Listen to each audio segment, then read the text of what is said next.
Welcome to Vice and Easy, your podcast for all things Miami Vice, with your host, Marina. Hello and welcome back to Vice and Easy. This week we are breaking down season 4, episode 12, Cows of October. I know you've all been chomping at the bit for this one. I do want to apologize for the delay in getting this episode out.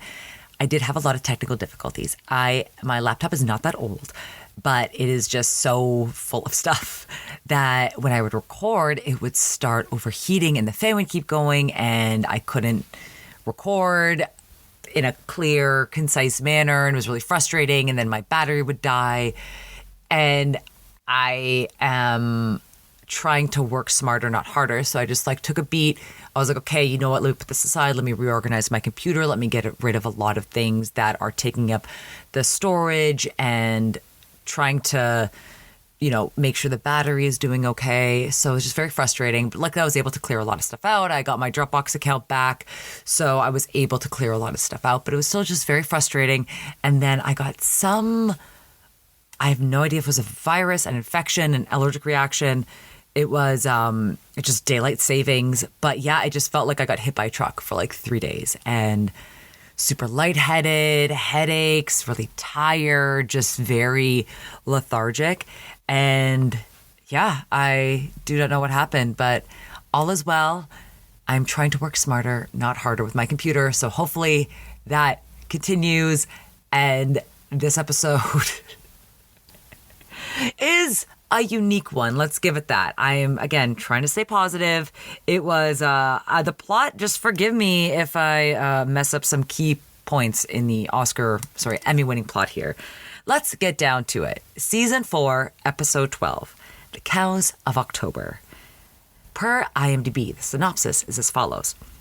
Miami Vice is on the trail of a stolen canister containing priceless semen of a prized bull called Gargantua. A dangerous Cuban spy is also after canister. But why? We open up on a couple of corrals. There are just some cows hanging around. They're waiting at a stakeout. Must be putrid smelling in there. I cannot even imagine. This little woman makes a drop, and they're waiting for the guy. Just as a stampede of cows goes by.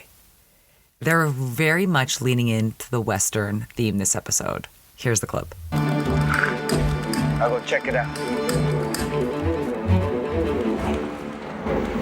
I had to look this up because obviously I know that score, but yes, the Red River. Now, they find a gentleman passed out with a silver canister next to him that looks to be emitting smoke. They're confused. They were waiting for Roxy, who did the drop. They're waiting for the other guys to pick up the drop. What is going on? Then, just as they're about to call in a bomb squad, the guy they were waiting for pulls up and taunts them just a little bit more. Hello, officers. Lovely night for a cattle drive, don't you think? I do not believe this. I want to know who the hell this guy is. So, we cut as the bomb squad starts to close in on this smoking canister. After the intro, we're back at the lab at OCB, where we discover what's in that canister. It might be some new form of liquid plastique. So we ran it through a scanner. And? Well, you can see them swimming if you'd like. Yeah? Mm-hmm. This stuff could cause quite an explosion. I knew it. In the cow population. What is it? Bull semen. Bull semen. Bull sperm. The fact they all have to repeat this is very funny. Then comes in a cowboy. Just a good old boy who just got caught up in all this. He was the one passed out. He's the one who diverted attention during the stakeout. And this is why Vice is involved. He is not happy about what has just transpired. I come in from Texas with 2 tanks of gargantua semen to ship to my partner in Belize. One gets stolen, the other gets ruined, defrosted by the cops. Belize. Now, so again, Vice still laughing and still having fun with this. They meet with the Fed, Anderson, And just like almost every federal officer in Miami Vice, well, this one's not two-faced, but he is a little two-faced and also quite a fumbling, bumbling Fed. But you will know that voice anywhere. Well, what are we supposed to do? Question happy cows with that sexual afterglow? For your information, most cows don't enjoy it. That's why they have such sad eyes. Because Harry Shearer, that's the voice you recognize. Principal Skinner, Kent Brockman, Mr. Burns, just to name a few from The Simpsons. And I wonder if that was ad-lib because those laughs sound so genuine. Oh, man. And also, this is the time where they see a picture of Gargantua. This is just a picture of Gargantua by himself. He has a nice little hump, little handsome, little black eye there. So Tubbs and Switek, of all people, are going to go check out what's this business all about. Now, I will say, Philip Michael Thomas makes a mean cowboy. He looks so handsome in all of his Western getup. I really like this look for him. But as we hear, the life of a rancher is not as enticing as one might think. Warts, abscesses, ringworm. Got to be cautious with pus and fungus. You don't want to contaminate yourself. These animals also sometimes have gut infections, and watch out for loose bowels, diarrhea. That could be a sign of some infestation. Sounds great. Yeah, well.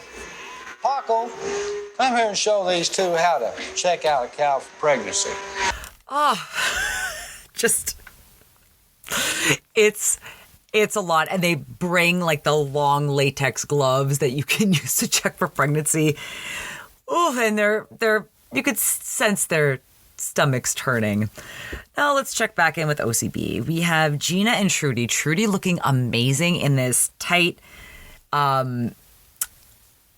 shoulder hugging, graphic print dress. Now they're looking at Gargantua as Calvin, the cowboy that I mentioned earlier. I forgot to give his name. He's telling them that unfortunately he's passed on. So this sperm that he's so interested in is like the last remnants he has. And kind of just like waxing poetic. Crockett is not a fan and thinks he is full of bull. Ha ha! Oh, please. Now let's check in. Because you know who would be involved in a weird kind of scheme like this out of nowhere? It's our boy, Izzy Moreno. He is running, or he's selling whips at the park. And that's where Vice brings along Calvin to talk to Izzy. You got a line on any bull semen thieves? You got a line on $50? Oh my God. It's just such a clever, witty one-liner. You got a line on $50? Hey, good for you, Izzy. You get paid. However, he says he knows who it could be, who is in the market to steal bull semen. But he's not going to talk. But let's let Switek persuade him. I'm going to be busy the rest of the afternoon.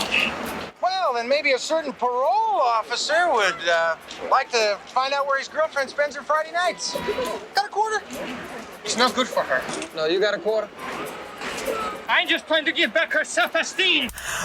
Wow. If he is sleeping with his parole officer's girlfriend. Oh, that's just too funny. I just love how like quick he is to defend it. I'm just trying to give her back her self-esteem. Now, while they're meeting in the park, someone is taking pictures of them. Thick Cuban accent, talking in the car. Looks like he has good quality stuff. Is he the Cuban spy that the synopsis hinted at? Maybe so. Now, they go to a bust. Trudy's black crop top outfit. Oh my God. That's why the header for this week's gallery is her and Tubbs looking amazing. Now, aesthetics aside, this meet that's going on, this is between Izzy, and that's why Vice is all there. So just as they're about to get close, guess who comes in to mess everything up? Howdy, partners. You're busted. In the name of the United States government, I place you under arrest. Put the tag in the ground, lay your hands against the truck. Put your hands in the air. And that's when shots are fired. And even Trudy and Tubbs are like, wait, who's firing? What's going on? So they're a little taken aback. And then as Anderson is walking back to his car with Switek and Tubbs, he finds a wrapped Montecito cigar with a pink ribbon that says, "It's a girl." He knows that is from Rojas. Interesting. So what does this signal entail? Who would have thought that bull semen would lead to all this? So what is it about this?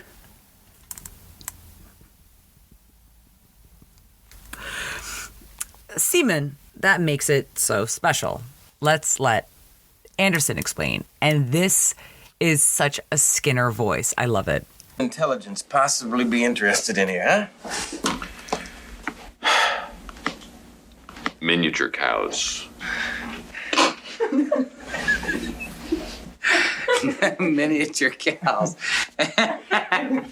This gets better and better. Okay, this is a picture of Gargantua. Oh, this has got to be a gag, Anderson. I didn't know cows came that small. Yes, they do, Detective. They do. And the US of A plans to be in the forefront of bovine miniaturization. I will also say that, obviously we're all laughing, but when they explain it, it does make sense that miniature cows take up so much less room and leave a smaller carbon footprint than regular size cows, and still produce 2/3 of the dairy. So that does make sense. And then they also explain that this is the reason why other countries like Cuba are taking it, that this is a way to get more fresh dairy products for less, and to basically increase dairy without having to make larger farms. Oh, so it does make sense. Again, why is this on Miami Vice? Oh, man. My note is Switek and Calvin are hanging out, and he's telling Switek about the potential the sperm has. I can't. All right, now let's go check in with Izzy. Okay, Izzy's apartment we saw not too long ago. Now Izzy is very much into this Wild West aesthetic that he attributes to his first wife later on in the episode, but we'll get to that later. Horseshoes all over the walls, mechanical bull. I didn't see this coming for Izzy, but it's interesting. And Calvin is at Izzy's apartment as he watches Izzy mount the mechanical bull in one jump, which I obviously made a gif of. Now, they want to do this deal.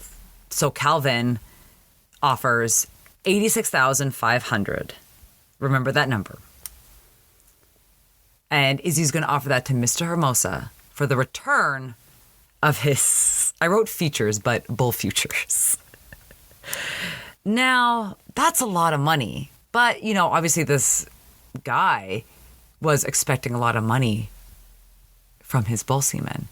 And not only that, of the future promise of who he'd sell to. So this is when he tells Switek. And Switek, poor Switek, just wants to help out a good old boy. 86.5, well, that's kind of what? That's an odd number. Odd number? Yeah, look, you're obviously a bright guy, but in the big city... I'm just a big hick. Well, no. Oh, yes, I am, damn it. Now, just go on and speak your piece, man. Well, we work with these fast operators all the time, and one thing you recognize, round numbers. Round number.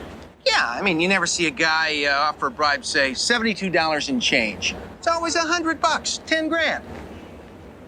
Or 100,000. Oh, but see, Yeah, Stan, I mean, all I got on me is 90 grand because, you know, I didn't expect to get enrolled in some strange city. I didn't prepare for it or...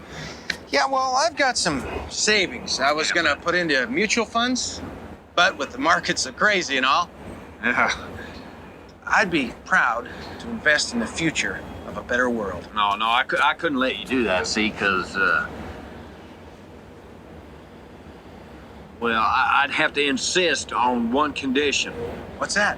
And that's that your contribution entitles you to 5% ownership in Teal Enterprises. Because, see, I'd just assume that you got something for your money instead of just letting me have it, you know. And besides, if you're going to be standing behind me as an investor, I'd be honored if you was my partner, too. Now, once again, let's check in with Izzy. This time, Anderson is at his place. He wants Izzy's help. Izzy declines. Remember, Izzy has so many skeletons in his closet that I know he wants to be picky and he doesn't want to be where he is, being played by all sides. But yeah, this is how Anderson responds. Right side, huh? I salute the flag on your lapel, Agent Anderson, but what? But I'm already engaged. Well, I have some friends in the INS that gave me some information that may help disengage you. Seems your immigration status is a little precarious. Ingrid and I had a very special relationship. She taught me how to use the bullwhip.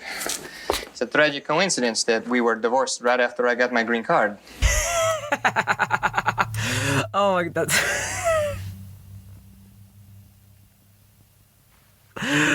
Oh, man. Then as Anderson lists off his warrants from Puerto Rico, Guantanamo Bay, he's like, okay, hold it. I know what's going on. But he lets him know that Hermosa knows that he has something valuable on his hands. I'll tell you right now, Hermosa knows how valuable that tank is. Hermosa? See? You mean Rojas doesn't have that tank? No, Paco Hermosa. And he's not going to take a dime less than $200,000. $200,000? Could raise that. It'd be wrong, but no, $200,000, that's well within the purview of my authorization. Now, as another recurring theme of this episode, Izzy gets a phone call from Rojas, who again also has some persuasive material, or don't want to say blackmail, up his sleeve. Red River Productions. See, this is he. This is Rojas. I have just received a fax from Havana.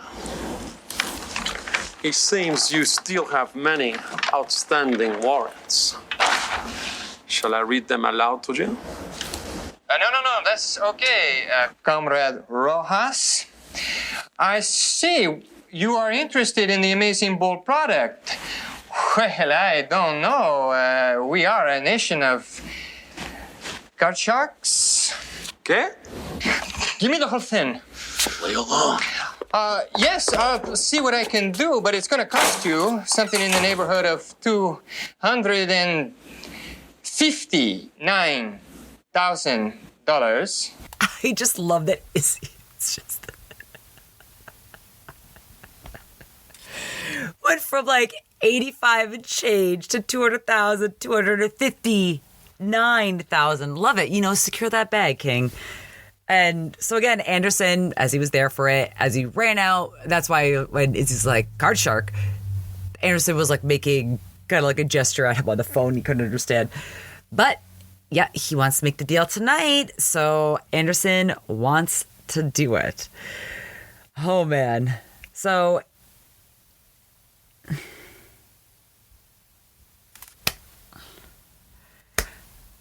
when Izzy meets with Rojas to make the deal, there's also a funny clip of him walking down. He's like, oh, hey, like, is this like, do you guys know Rojas? They're like, whoa. Like, not the smart way to do it.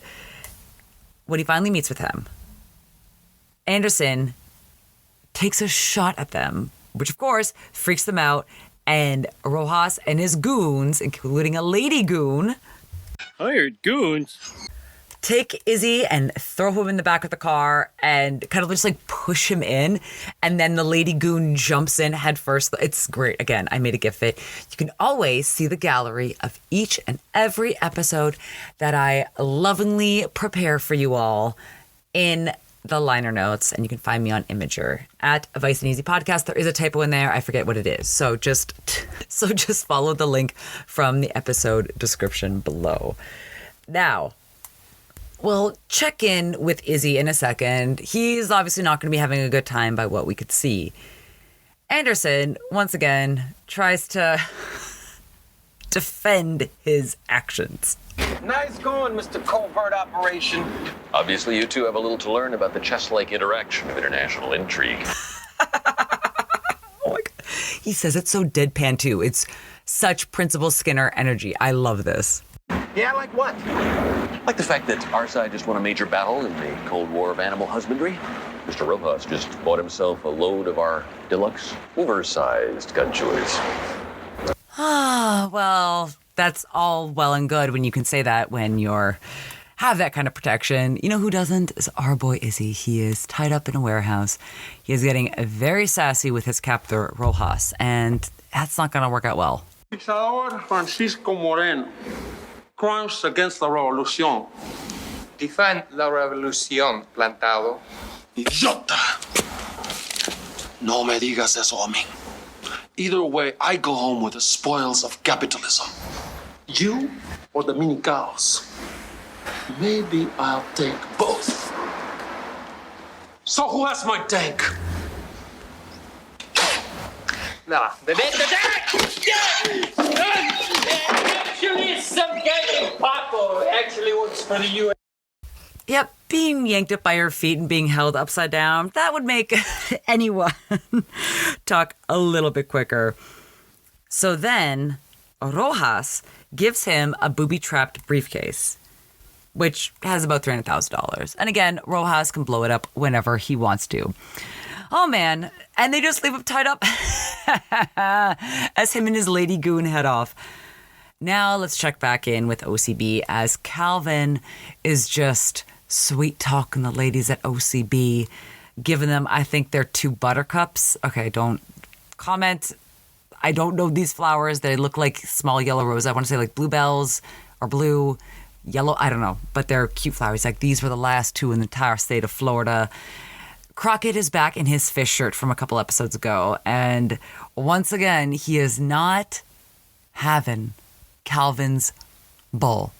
But he's going to pull his file and see who this guy really is. Now, back to Izzy. He is at his apartment trying to carefully touch the briefcase with, if you get injured, and you, it's kind of like a claw, and you can operate it with your hand just by squeezing it. So he has that, and as he's trying to open it, someone calls, and he freaks out. Up with a better offer. Yeah, it's about 3. It's about 275,000. Izzy just cut a deal for Rojas to sell the tank for $275,000. All these people prospering off of my hard work. And as Izzy's making this deal, he says to meet him at the Albondigas Bridge. The Meatball Bridge? It's gonna be at the Trazo today, near the Albondigas Bridge. And listen. So again, I would really like to know if you're a Miami local, if there is a Meatballs Bridge, please let me know, because I'm very curious. Or maybe he meant like Albert, but it's just kind of like, I swear I heard Albondigas. Okay, now, they're going to go make this meat. So he's going to bring the suitcase. He's going to bring the bull semen. It's finally going to happen. As Izzy is on the railroad tracks, it is very iconic, which I do love, because you have cars in each direction as Izzy is literally in the middle of the train tracks, knowing that he is definitely got himself into hot water. Weird kind.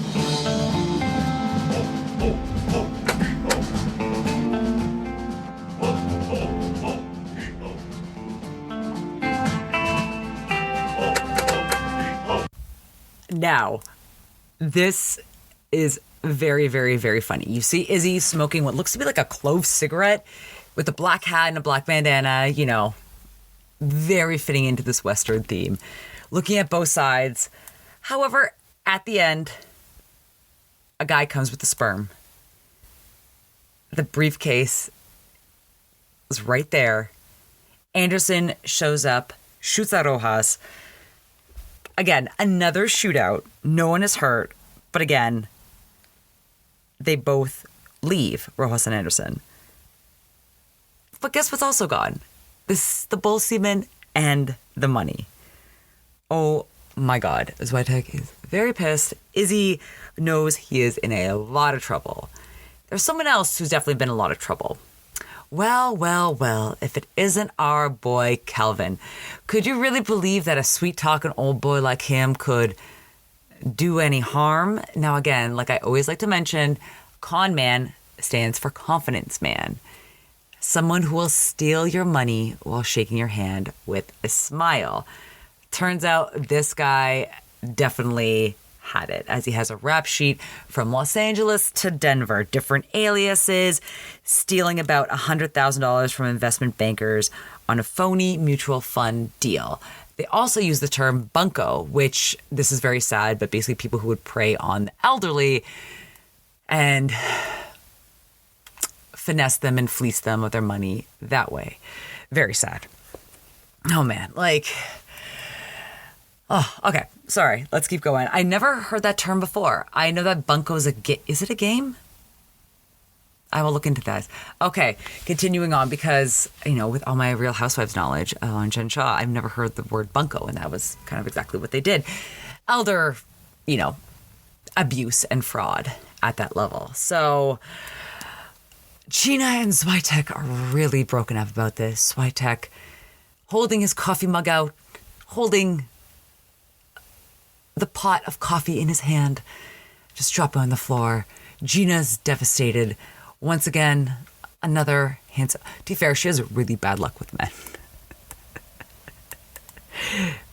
Your kind of married coworker who then gets married again, not to you, then an IRA member, and then a con artist. And it gets worse. So poor Gina. Calvin? Yeah. Sorry, Gina.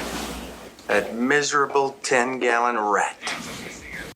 Speaking of con artists, Izzy and Calvin both hang out at Izzy's. Calvin has the sperm. He says it's the real tank. They keep talking and they have a plan. So Izzy calls up Anderson, and Izzy offers him first dibs starting at $500,000. And then he calls Rojas. He has both of them on different lines. I love this. This is very old school. And they keep bidding against each other. Starts at $500,000, $550,000, $600,000. When it gets up to $1 million, Anderson can't sign off on that kind of money. So Rojas is the winner. And they plan to meet at the Miami River. And then he's like, keep an eye out for me between 12 and 6. Are you kidding me? What kind of hours are that? Are you installing cable? Just hang out by the river and wait for me for 6 hours. Good thing it's not like a super hot, sticky day. Jeez. Oh, man. Before we get to that, after Anderson has lost his bid, he's pretty peed at Calvin for getting this whole thing set up.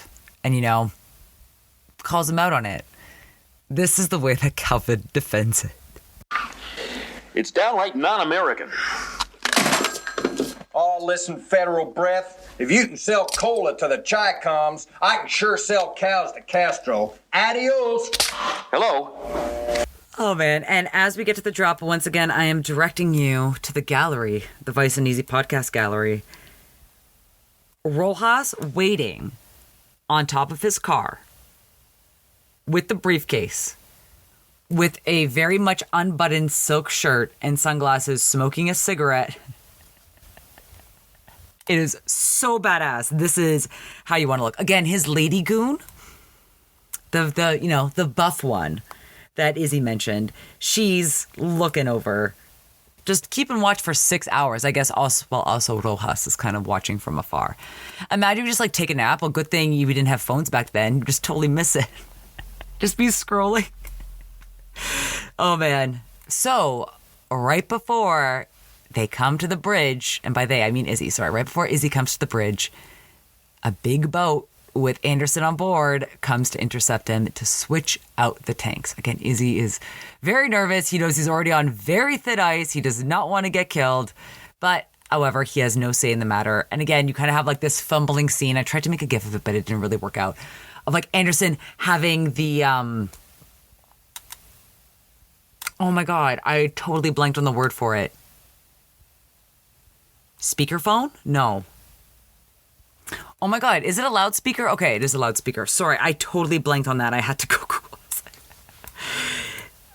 And again, so he's like fumbling between this. He doesn't know where to put it. And he like hands the canister back and forth between him and his other goon before handing it to Izzy. It is a whole mess. And oh man. I'm surprised that Rojas and his associate don't say anything when they notice that the boat kind of got intercepted. I would be a little bit more skeptical. Okay, when I say boat, I mean dinghy. That's really what Izzy's floating on. But Rojas is waiting. Vice is also waiting in the wings. Rojas makes the deal. Izzy pops open the briefcase. And, oh my God, is that?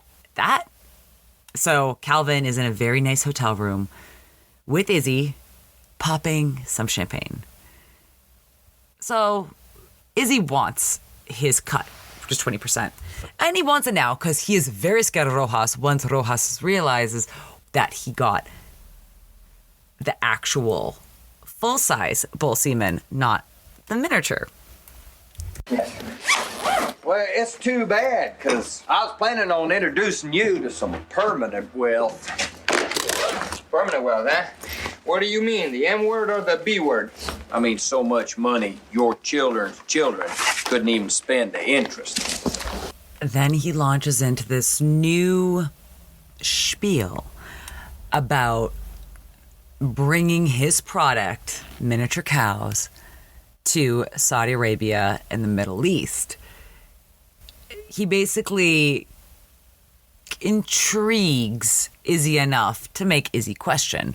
Once he starts talking about the money that Izzy could make, again, as a partner. Haven't we heard this before? And you got all you can do to hang on to your little bitty green card. Well, hey, I understand that. I mean, go on, take your $200,000 and scoot. Of course, by the time I deliver on that paper, I'm gonna be dropping $200K on tips. Wait a minute now. Yeah, so Izzy once again, easy money. You know how Izzy likes it. So as he's listening to the spiel, he's definitely buying it. He's much more receptive than I would have thought. You could definitely see the shift in energy. So as Izzy takes the contract, Calvin is flying off to Dubai. And then he starts getting his luggage real quick. Izzy says he'll come downstairs with him. No, my cab's already here. It's super sketch. About to make a hasty exit, but who else is at the door while it's our knight in shining armor? Crockett. Again, Crockett knows all that he is up to, shows up with a handgun in hand to question our boy Calvin. I started looking at this picture. There are a few things in here that bothered me. So I sent it over to Photo Analysis and had them take a look at it. It's a composite. See, the shadow from his leg here is from a picture taken at 12 o'clock noon. And the shadow on the bull here is from a picture taken after 5 o'clock. Very nice. And Paco Hermosa has been working for you from the beginning. And you are good. I swear, man, you are real good. Be a cold day in July before someone put one over on you.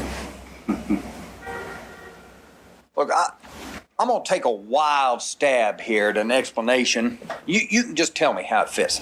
Now, what's in that briefcase there belongs to me and Izzy. Sí, es querido. Shut up. Because, I mean, we sold that bull sperm to the Cubans. And they paid us for it, coin of the realm, fair and square. And what's in that briefcase there? It's ours. Geopolitics ain't really my thing, cowboy. However, I am a little put off about the way you tried to burn my friends. Well, I am sorely ashamed of that. So I suggest you come up with a real good reason why I shouldn't haul your ashes into stir. Right now. Well, okay. Now, you know that tank of mine? That wasn't real stuff. Well, Sonny, there never was no real stuff. No. There's only about 19 of them little suckers. They're off on some ranch in Mexico somewhere. And see, Sonny, I never did break a single law. Then he continues to double down and says that the Cubans paid for perceived value. Interesting. This is definitely a professional con man. Let's continue. You really think I ought to let you just stroll out of here? Well, I'd be obliged.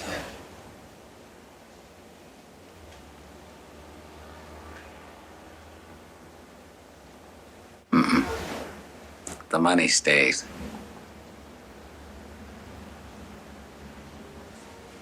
You're not going to regret this, Sonny. This is a true act of Christian charity. Ciao, y'all. I want you to tell Stan and Gina I'm going to make it right with them just as soon as I get back on my feet.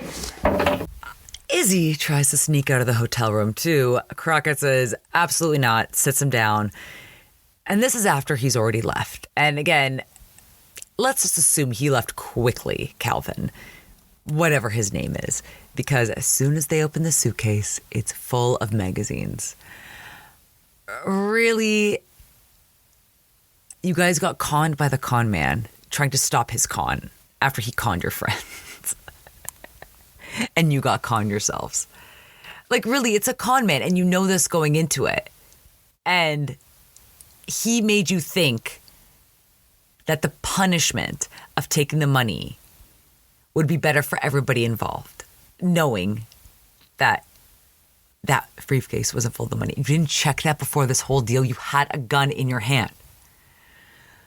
Oh, man. And again, remember, like he says, like, oh, ain't no one ever going to pull nothing over you. Crockett just got fleeced. Let's check in with Calvin now. Because remember, he's not going to change his stripes. He's right back at it again. Alice Springs, we don't yet have the pressing need for the mini cars because we've still got a lot of space. But you lot, when you take over in Hong Kong in another few years, why, I reckon you've got to utilise all the space you got. So, let's start the pilot project now, and then, like, another few years, you'll have a little herd of cows on every rooftop in Kowloon. Now, have a look at that little bugger, eh? He's no bigger than a wallaby. You know, we're Right? He's right back at it again. Saying that Hong Kong would return just kind of like took me out. I was like, oh yeah, this is way before then. Like that's, I guess, 97. Yeah, it just kind of like, that took me out of it. I was like, oh yeah. And the fact that this was also during the Cold War really took me out of it. Yeah. So that was a kind of like an enjoyable end to the episode where like, yeah, you know, no one got hurt. They got fleeced. And this is serving you all a message to try to not fall for scams and to not believe. And sometimes if it's too good to be true, it is. And that the people who seem the most sweet, well-mannered, trusting, like it could be an act. I'm not saying this to make you just suspicious of people, but don't give people your savings. Oh man. And with that, let's break it down. Now, and naturally, this comes as no surprise. Our best dressed, or as I say, best dressed duo, Tubbs and Trudy, with Tubbs in the cowboy hat and the Canadian tuxedo, Trudy with that black crop top, looking like $1 million. Gina and Trudy in a pink shirt, long dangly earrings. Gina in a silk crossbody top with black border, looks beautiful. And I also love Trudy's graphic white and black print dress. My best dressed man, again, as a surprise to nobody, it's gonna be Ross. Sitting on his car, looking like $1 million. Now, I'm surprised I didn't mention this throughout the episode, I think because I had to say the word semen so many times. Look at how tight Calvin's pants are. I was like, ouch, that is God hurt. I was just like, oh, I am very distracted right now. And it's funny, I guess I didn't scroll that.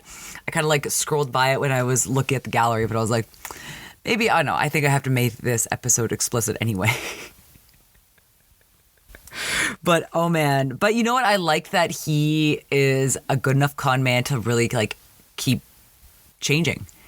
Cowboy, Australian businessman, just keep going. Take that ethos of keep going and being able to reinvent yourself, but just don't con people out of money. Now with music, as you have noticed, there's nothing top 40 this episode. It is all old Western stuff because you have 2 songs from Red River, and then you have the theme song from The Good, Bad, and the Ugly, and The Magnificent Seven. So very much leading into the Western. I think this could have been done, obviously, exponentially better if you had kind of gone back to the Texas Rangers that we had in El Viejo and that lore. And I think that would have been super cool. I really wanted to learn more about this episode. But yeah, I guess maybe they just needed some comedic laughs and kind of to showcase Izzy. Maybe people were tired. Who knows? It's not the worst. I could actually get through it, and it was somewhat enjoyable. And Harris Shearer actually really made me like this episode because I could just drop in to Principal Skinner and Kent Brockman. More Principal Skinner the entire episode. But this is not Vice T at all. This is very light because I couldn't really find any Vice T on Harry Shearer, which is good. Super long, prolific career that I cannot even begin to touch with Saturday Night Live and everything with Christopher Guest and Mike McKee. Huge. But now, today I learned the reason why Dr. Marvin Monroe was killed off The Simpsons. Apparently doing the voice was so difficult for Harry Shearer that they didn't want to make him a regular character. Which makes a lot of sense because that was way in the beginning of the series. And Harry Shearer was born, I want to say 1945. So he's getting up there. And he has said that doing Burns' voice is also really tough at his age. I was reading kind of through the different negotiations and, contracts within The Simpsons for the voice actors because obviously nobody ever expected to go this long. And it is so much harder as you get older to preserve your voice. So I do understand that. But I was like, I never realized that's why Dr. Marvin Monroe was killed off. Which popular Simpsons character? Haha, we were kidding. Dr. Marvin Monroe was never a popular Simpsons character. But aside from that, yeah, I could not find any Vice T on him. He seems really nice. He has houses in New Orleans, Santa Monica, and he did a documentary about the failure that led to Katrina. And I thought that was actually really cool. Him and John Goodman paired up with that. And both live in New Orleans and are not from New Orleans, which I thought was really cool. Aside from that, what else can I really talk about this episode? Let's get to some quotes of the episode. You got a line on any bull semen thieves? You got a line on $50? Izzy coming in as quote number 1. For your information, most cows don't enjoy it. That's why they have such sad eyes. Anderson with quote 2. I'm just trying to give back her self-esteem. I don't know why that just cried. Oh my God. So we got 3 great quotes of the episode. And the winner is, I should get like a little drum roll sound. I'll get that for the soundboard next time. The quote of the episode as we wrap up this episode of Vice and Easy. Once again, thank you for listening in. Thank you for tuning in, leaving reviews, subscribing, supporting the podcast however you can. You can find me on all things social at Vice and Easy Podcast, except for my Imager, which has a typo and I forget where it is. But you can just always find the link to each and every episode's gallery in the description notes. Thank you once again so much for joining me. I do apologize for the delays, and I look forward to seeing you next time. As we sign off. For your information, most cows don't enjoy it. That's why they have such sad eyes. Hey, man, Miami Wise is #1 new show.